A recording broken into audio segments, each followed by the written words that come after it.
Hulikam sa Pasay ang paghabol sa isang tuktok o tricycle na tinakasan ng nabanggang motorsiklo. Nag-counterflow pa ito sa highway kung saan bawal ang mga tricycle. Nakatutok si Darlene Kai. Ito, siya yung mahabol eh. Ito, kulay kami na to. Ayan, yung kulay kami na yan. Binabaybay ng motorsiklong may kuha nitong dashcam ang Rojas Boulevard sa Pasay. Nasa unahan nito ang isang tuktok o tricycle mula pa sa Baclaran. Pero nang paakyat na sa flyover sa EDSA, nahagip nito ang motorsiklong may magkaangkas. Ang mga natumbang sakay ng motorsiklo, iniwan na lang basta-basta ng tricycle. Hindi talaga siya tumitigil, oh. May nasagi na siya, hindi pa rin siya tumitigil. Hinabol ng rider ang tricycle hanggang pumasok sa service road. Doon nakitang may pasahero pa pala ang tricycle. May sakay pa pala! May sakay pa siya!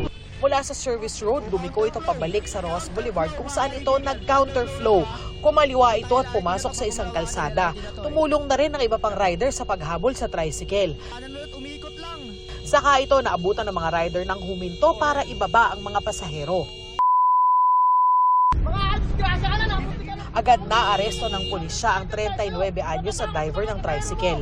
Ang magkaangkas na nasagi ng tricycle nagkagalos at dinala sa ospital. Ang may-ari naman ng tricycle nangakong sasagutin ang pagpapagamot sa nasugatan at ipapaayos ang nasirang motor. Sasampahan ng patong-patong na reklamo ang driver. Ayon naman sa pulisya, nagkaayos na ang dalawang panig. Pero i-impound ng tricycle dahil wala itong prangkisa. Kasama rin ang tricycle sa mga e-bike at e-trike na ayon sa LTO ay bawal sa mga major roads sa Metro Manila gaya ng Rojas Boulevard. Nananawagan po ako sa mga drivers po natin na maging mahinahon at maging dahan-dahan para hindi po tayo nakakadisgrasya.